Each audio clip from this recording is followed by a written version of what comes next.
अब हम बात करेंगे डोपिंग की। डोपिंग के बेस पर किस तरीके से हमारे सेमीकंडक्टर्स जो होते हैं वो इंट्रिंसिक से एक्सट्रिंसिक बन जाते हैं और उनकी वैरायटी होती है।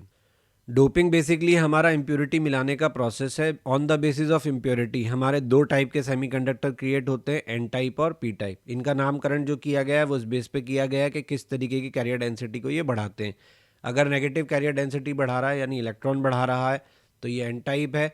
अगर ये पॉजिटिव चार्ज कैरियर डेंसिटी बढ़ा रहा है, होल बढ़ा रहा है, तो ये पी टाइप सेमीकंडक्टर है। एन टाइप सेमीकंडक्टर बनता है जब पेंटावैलेंट इम्प्योरिटी ऐड की जाती है, यानी कि जिनके आउटर मोस्ट में 5 इलेक्ट्रॉन होते हैं, तो 4 हमारे सेमीकंडक्टर के साथ बॉन्डिंग में काम आते हैं और एक जो है वो फ्री हो जाता है। ऑब्वियसली इस फ्री इलेक्ट्रॉन की जो एनर्जी लेवल है वो ज़्यादा होता है, इसलिए यहाँ पे जो हमारा लेवल है जिसको हम डोनर एनर्जी लेवल कहते हैं वो वैलेंस बैंड से थोड़ा ऊपर की तरफ उठा हुआ होता है। ये जो ऊपर उठा हुआ एनर्जी लेवल हम बताते हैं ये उन इलेक्ट्रॉन्स के लिए है जो कि हमारे फ्री हो गए हैं और ये आराम से कहाँ पहुँच सकते हैं, कंडक्शन बैंड में पहुँच सकते हैं। तो इम्प्योरिटी मिलाने से फ़ायदा क्या हुआ, वैलेंस बैंड जैसा एनर्जी लेवल नहीं रहा, अब जो एनर्जी लेवल है वो थोड़ा सा ज़्यादा है, तो कंडक्शन बैंड में पहुँचना आसान है। यहाँ पे ऑब्वियसली इलेक्ट्रॉन्स की कैरियर डेंसिटी बढ़ जाती है और होल्स की डेंसिटी कम होती है, लेकिन प्रोडक्ट इनका कांस्टेंट रहता है। सेमीकंडक्टर इलेक्ट्रिकली न्यूट्रल रहता है तो वो तो रहेगा ही। पेंटावैलेंट इम्प्योरिटी है तो क्या हुआ, वो इलेक्ट्रॉन जो है वो भी उसकी बॉन्डिंग का ही इलेक्ट्रॉन है। मेजॉरिटी चार्ज कैरियर यहाँ पे इलेक्ट्रॉन होते हैं। पी टाइप में क्या होता है, ट्राइवैलेंट इम्प्योरिटी लाते हैं।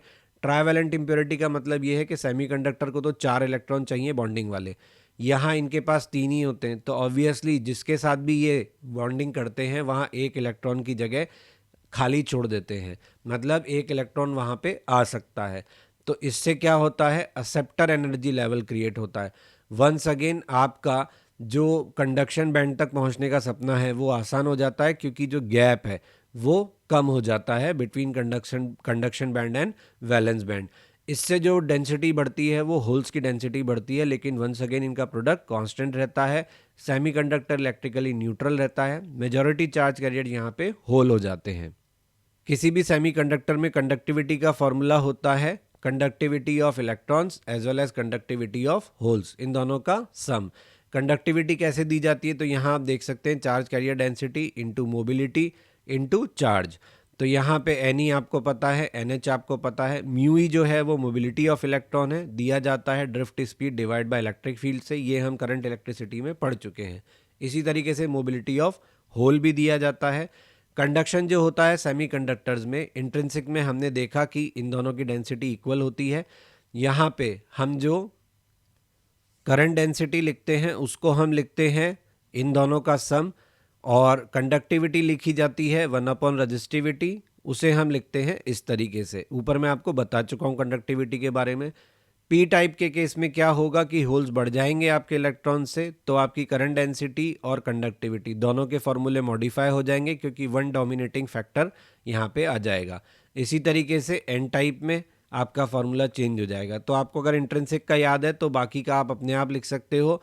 पी टाइप के लिए इलेक्ट्रॉन को इग्नोर करना है, एन टाइप के लिए होल वाले पार्ट को इग्नोर करना है। अब क्वेश्चन में हमें दिया है कि एक पी टाइप सेमीकंडक्टर है जिसका sceptre level 57 mega electron volt और अबव है वैलेंस बैंड।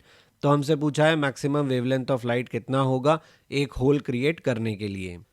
तो हमने पढ़ा है फोटो इलेक्ट्रिक इफेक्ट में कि हम यहाँ से लेमडा बराबर एच सी अपॉन ई कर सकते हैं। एच सी का वैल्यू हम 12,400 ले सकते हैं अगर एनर्जी इलेक्ट्रॉन वोल्ट में दी हो। यहाँ 56 मिली इलेक्ट्रॉन वोल्ट दिया है, तो 10⁻⁻³ तो जो वेवलेंथ मिलेगा वो एंगस्ट्रॉम में मिलेगा। तो ये हमें मिलेगा सॉल्व करने पर इतना। तो ये हमारा आंसर है कि इतने वेवलेंथ का हमें लाइट चाहिए होगा।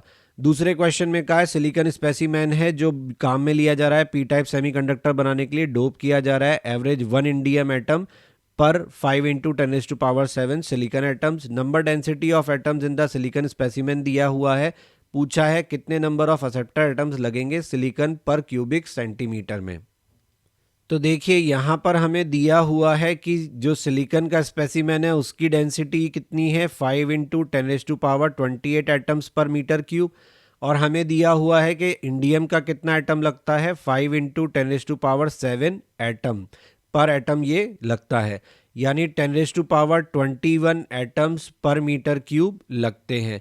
और अगर हम इसको सेंटीमीटर क्यूब में कन्वर्ट करें तो ये आएगा 10⁻15 एटम्स पर सेंटीमीटर क्यूब। तो ये आपकी इम्प्योरिटी की डेंसिटी है कि इतना आपको चाहिए होगा। अब हम सेमीकंडक्टर डिवाइसेस की बात करने वाले हैं, जिसमें सबसे पहले हम सेमीकंडक्टर डायोड की बात करेंगे after the basic information about the semiconductor.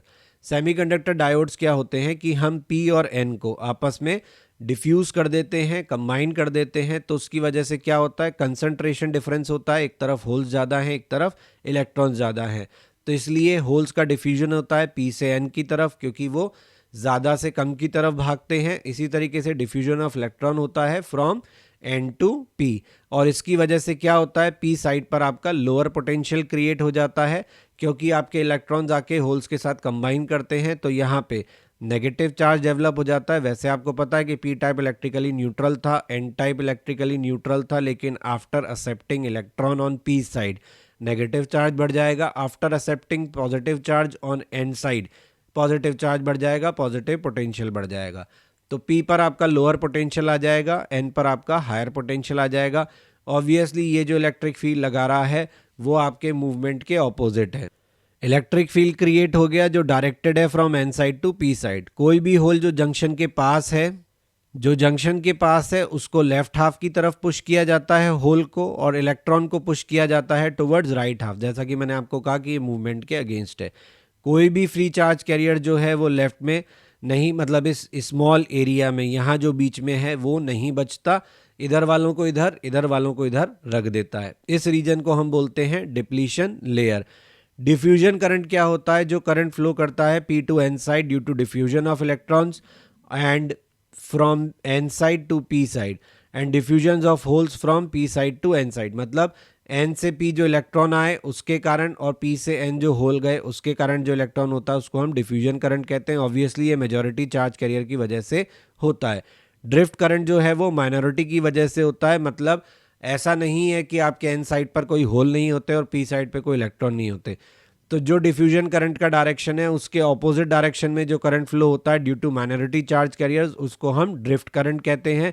दोनों ऑब्वियसली क्या होते हैं, ऑपोजिट डायरेक्शन में होते हैं, ऑपोजिट नेचर के हैं।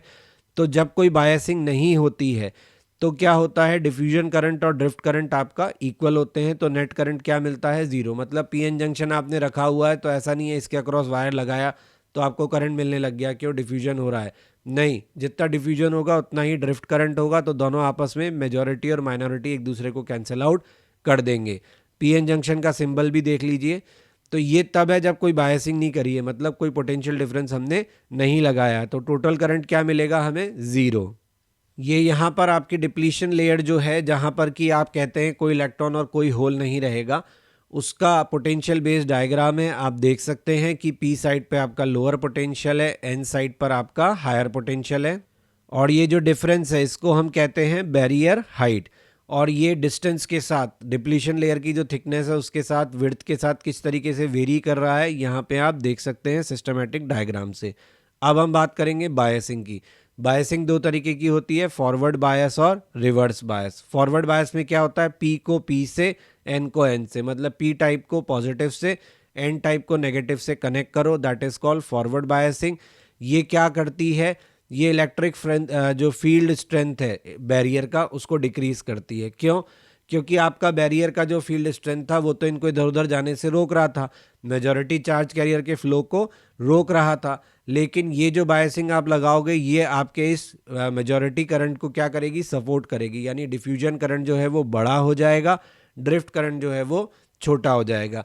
डेफिनेटली इसकी वजह से आपकी थिकनेस ऑफ डिप्लीशन लेयर भी क्या होगी, डिक्रीज होने लगेगी, और पीएन जंक्शन आपको क्या ऑफर करेगा, लो रेजिस्टेंस ऑफर करेगा। रिवर्स बायसिंग में हम क्या करते हैं, हम बैरियर का जो डिफरेंस था उसको सपोर्ट करते हैं, यानी वो जो रोकने का काम कर रहा था उसको हम और बढ़ा चढ़ाकर मदद करते हैं। तो यानी हम ड्रिफ्ट को बढ़ाते हैं, डिफ्यूजन को कम करते हैं। तो ऑब्वियसली इसमें थिकनेस ऑफ डिप्लीशन लेयर क्या होगी, बढ़ेगी। पीएन जंक्शन क्या ऑफर करेगा, हाई रेजिस्टेंस ऑफर करेगा। तो दोनों के बारे में ये खास बातें हैं जो जान लीजिए। वैसे कोई मुश्किल नहीं है समझना, आसानी से समझ में आता है। Please like share and subscribe my channel, press bell icon for important notifications and update, ताकि टाइमली आपको सभी इंपॉर्टेंट अपलोड्स मिलते रहें। आप हमारा ब्लॉग भी विजिट कर सकते हैं, दैट इज़ क्वेश्चन नहीं बनता blogspot.com, जहाँ पे आपको सभी लेक्चर्स के रिटन फॉर्मेट में जो नोट्स हैं वो अवेलेबल हैं और क्वेश्चंस के सोल्यूशन अवेलेबल हैं। आपको कोई सजेशन है तो आप मुझे मेल कर सकते हैं, मेरा मेल आईडी यहाँ दिया हुआ है। फेसबुक पेज और इंस्टा पे आप टिप्स ऑफ द डे के लिए ज्वाइन कर सकते हैं।